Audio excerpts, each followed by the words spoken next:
สวัสดีครับคลิปนี้มาแนะนำพัดลมยี่ห้อใหม่จากจีนนะครับตัวนี้เป็นพัดลมยี่ห้อที่ค่อนข้างขายดีมีหลายรุ่นหลายแบบนะครับ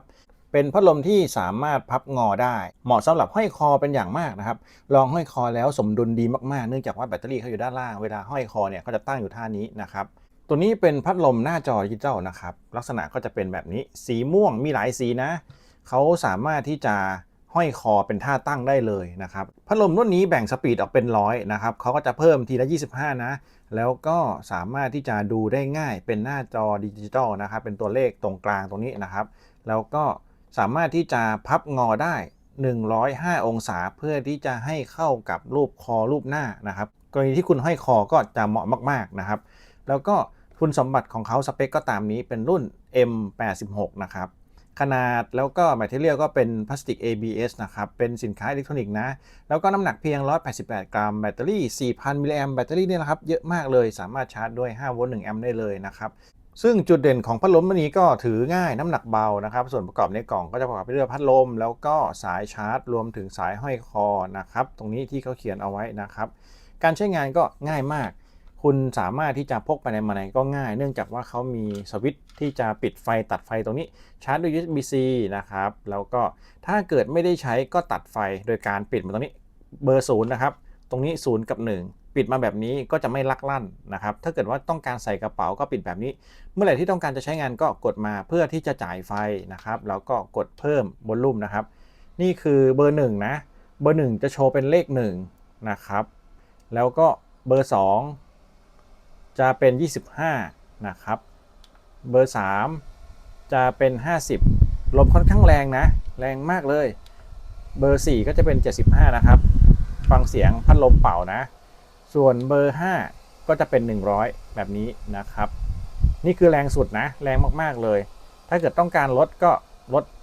ลบหรือบวกก็ได้ครับเพิ่มทีละ 25% นะครับจากเต็มร้อยนะนี่นะครับพอปิดก็จะโชว์แบตเตอรี่อยู่ที่ 96% นะครับปกติแล้วถ้าปิดแล้วเปิดมาเขาก็จะโชว์แบตเตอรี่อยู่ที่ 96% นะครับแบตเตอรี่ 100% สามารถใช้งานได้สูงสุด15ชั่วโมงตามสเปคที่เขาเขียนไว้หน้าเว็บนะส่วนถ้าเกิดไปเบอร์แรงสุดเขาบอกว่าตามสเปคใช้งานได้ประมาณ6ชั่วโมงแต่ผมก็ไม่แน่ใจคิดว่ามันอาจจะไม่ถึงก็ได้นี่คือต้องพูดตรงๆนิดนึง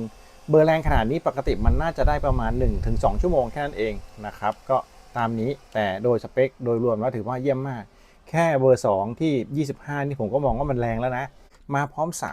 ายเนี่ยค่อนข้างสมดุลเนื่องจากว่าเขาออกแบบมาให้เป็นพัดลมแนวตั้งนะครับเวลาคุณจะใช้งานคุณก็เงยหน้าขึ้นแบบนี้แล้วก็ห้อยคอแบบนี้นะครับแล้วตรงนี้ก็ดันอกเราเขาก็จะขึ้นมาเป็นท่านี้นะครับ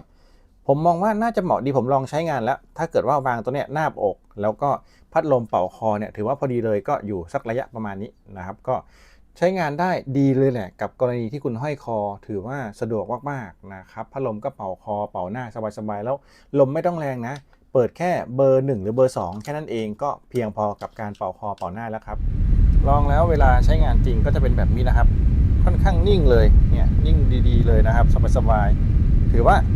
ตอนแกว่งก็ไม่เป็นไรครับถือว่าค่อนข้างเยี่ยมเลยนะครับตอนนี้พัดลมก็อยู่ที่เบอร์25นะครับเป็นเบอร์2นะก็อยู่แบบนี้นะครับสบายๆเดินไปไหนมาไหนถือว่าเยี่ยมมากๆรู้สึกชอบกับการห้อยคอแล้วก็นิ่งๆศูนย์ถ่วงดีมากๆแบบนี้นะครับถือว่าเยี่ยมเลยตรงนี้จะเขียนว่า Life is better than you think นะครับมาในแบรนด์ Gistia หรือ JS ตรงนี้จะมีหมุดกันลื่นมาให้ด้วยเป็นกรณีที่คุณต้องการวางที่โต๊ะแล้วเป่าใส่หน้าแบบนี้สามารถที่จะวางแบบนี้ได้เลยนะครับกรณีที่คุณทำคอมพิวเตอร์ไปแล้วก็ต้องการลมเป่าโกกหน้าก็ตั้งไว้แบบนี้ได้เลยนะครับเขามีการลื่นลดเสียงนะมาพร้อมน็อตนะครับขันออกมาค่อนข้างดีและอย่างหนึ่งตรงนี้จะหนึบๆนะจะไม่ได้งอกแงกนะครับตรงนี้ออกแบบมาได้ดีสายที่ให้มาเป็นสายใหญ่ห้อยคอแล้วสบายไม่ดึงคอนะครับไม่รู้สึกเจ็บสายใหญ่แบบนี้เวลาที่เราห้อยคอจะรู้สึกว่านุ่มแล้วก็ไม่ได้สัมผัสกรีดคอมากเกินไปนะครับตัวนี้มาพร้อมสายห้อยคู่ด้านข้างก็ใส่ง่ายนะครับผมใส่ไปแล้วทดสอบแล้วถือว่าเยี่ยมเลยอีกนิดนึงตรงนี้เขาจะมีเขียนสเปคเอาไว้นะครับตรงนี้เป็นรุ่น M86 นะครับแล้วก็โมเดลรวมถึงข้อมูลต่างๆที่ผมแจ้งไปเมื่อสักครู่นะครับพัดลมมาพร้อมคู่มือการใช้งานอย่างง่ายนะครับเป็นส่วนประกอบอธิบายแต่ละส่วนตามนี้นะครับก็เหมือนกับที่ผมอธิบายไป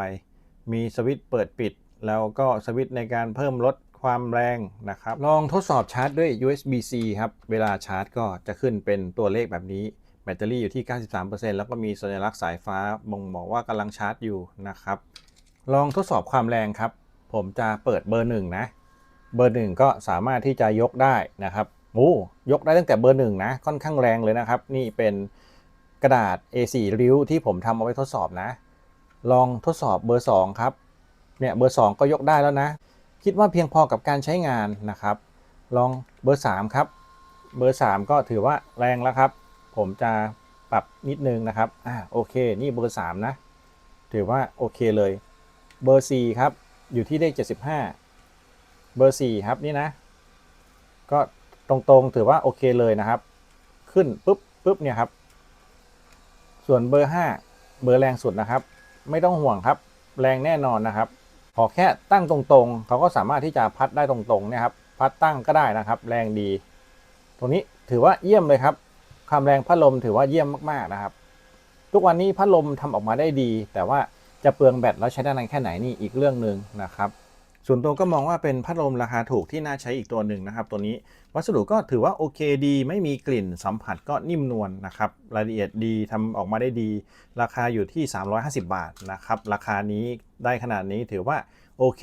สมราคามากๆนะครับคุณภาพก็ดีด้วยตัวนี้สามารถแกะออกได้นะครับเขาติดพลาสติกมาให้ก็เลยดูเป็นแบบนี้นะครับจริงๆแกะออกจะสวยกว่าเอาพัดลมมาแนะนำนะครับท่านใดที่มีคำถามหรืออยากได้ข้อมูลอะไรก็สามารถกดตามลิงก์ใต้คลิปเป็นร้าน Official ของเขาที่ผมแนะนำเอาไว้นะครับสามารถที่จะ